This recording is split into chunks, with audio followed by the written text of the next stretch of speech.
कराग्रे उक्ते लक्ष्मी कर्मूल्य सर्वदे कर्मध्य तुम गोविंद प्रभाते कदेशु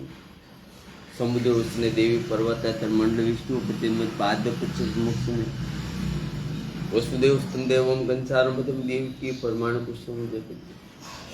गुरु ब्रह्मा गुरु विष्णु गुरुदेव मिश्र गुरु साक्षात पर ब्रह्मा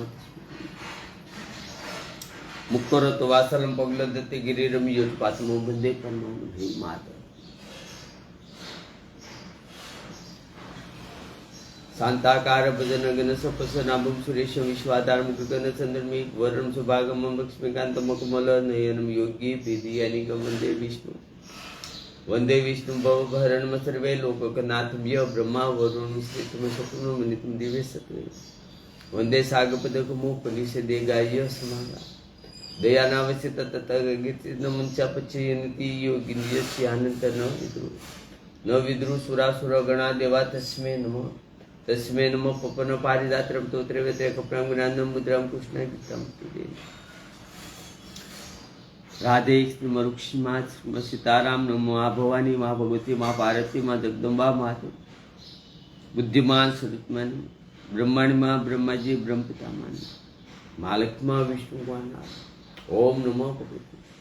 हे जगन्नाथपुरी मुद्रा बोला डाकोरना ठाकुर गोकुल मथुरा मुद्रा बद्रीनाथ एक द्वारका ना राजा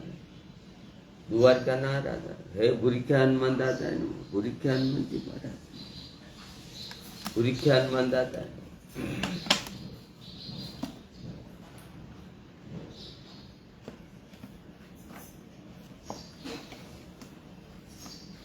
श्रीमद् भागवत महापुराण 11મો સક્રદ અને 16મો અધ્યાય ભગવાનની વિભૂતિઓનું વર્ણન એ ઉદ્ધવવાસ એટલે ઉદ્ધવજીએ કહ્યું હે ભગવાન આપ સર્વય પરબ્રહ્મ છો પણ આપનો આદિ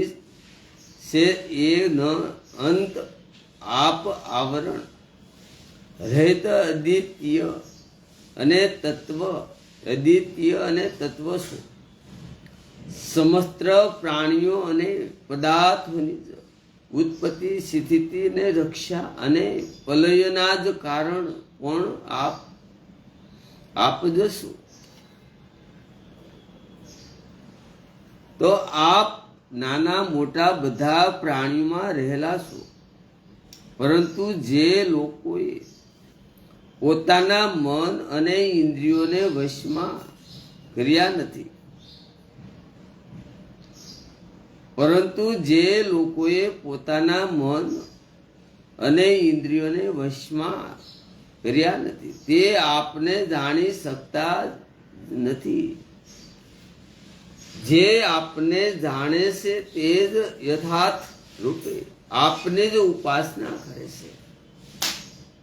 વાસુદેવ કૃષ્ણ ઉદ્ધવજી ને વાસુદેવ કૃષ્ણની આ બેની વચ્ચેની આ વાત છે ઉદ્ધવજી કહે મોટા મોટા યોગી ઋષિ મહર્ષિઓ અને આપના જે રૂપ અને વિભૂતિઓની જ પરમ ભક્તિ સાથે ઉપાસના કરી સિદ્ધિઓ પ્રાપ્ત કરે છે તે વિભૂતિઓ જ છે એ આપ મને કહો સમસ્ત પ્રાણીઓના જીવદાતા પ્રભુ સમસ્ત પ્રાણીઓના જીવદાતા પ્રભુ આપ ભૂત માત્રના આત્મા છો અને સર્વે ભૂતોમાં ગુપ્ત રીતે બિરાજો છો ભગવાન આમ છતાં આપની માયાથી મોહિત જીવો સર્વેમાં રહેલા આપને કોઈ જોઈ શકતા નથી આમ છતાં પણ આપની માયાથી મોહિત જીવો સર્વેમાં રહેલા આપને કોઈ જોઈ શકતા નથી પરંતુ આપ બધાને જુઓ છો અસિત્ય અને ઐશ્વર્ય સંપન્ન પ્રભુ, હે પૃથ્વી સર્વગ પાતાળ તથા બધી દિશાઓમાં આપની પ્રભાવયુક્ત જે જે વિભૂતિ છે, આપ કૃપા કરીને મને જણાવો. હે પ્રભુ, હું આપના આ શરણ કમળની વંદના કરું છું. હું આપના આ શરણ કમળની વંદના કરું છું, જે સમસ્ત તીર્થોને તીર્થત્વ પ્રદાન કરનારા છે. તો હે ભગવાન શ્રી કૃષ્ણે કહ્યું, હે પ્રિય ઉદ્ધવ, તમે પ્રશ્નોનો જો મમ સમજનારાઓમાં સર્વે શ્રેષ્ઠ છો. જ્યારે કુરુક્ષેત્રમાં જ કૌરવો પાંડવોના યુદ્ધનો સમય આવી પહોંચ્યો, ત્યારે યુદ્ધ માટે તત્પર થયેલા અર્જુને મને આ જ પ્રશ્ન પૂછ્યો હતો.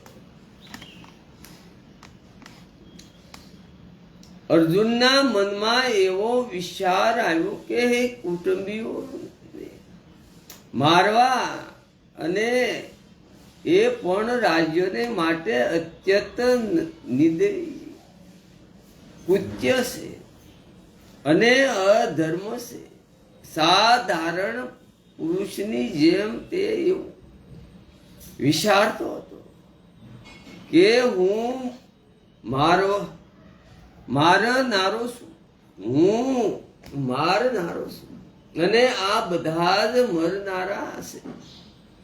આવું વિચારીને તેણે યુદ્ધ કરવાનું માંડી વાળ્યું.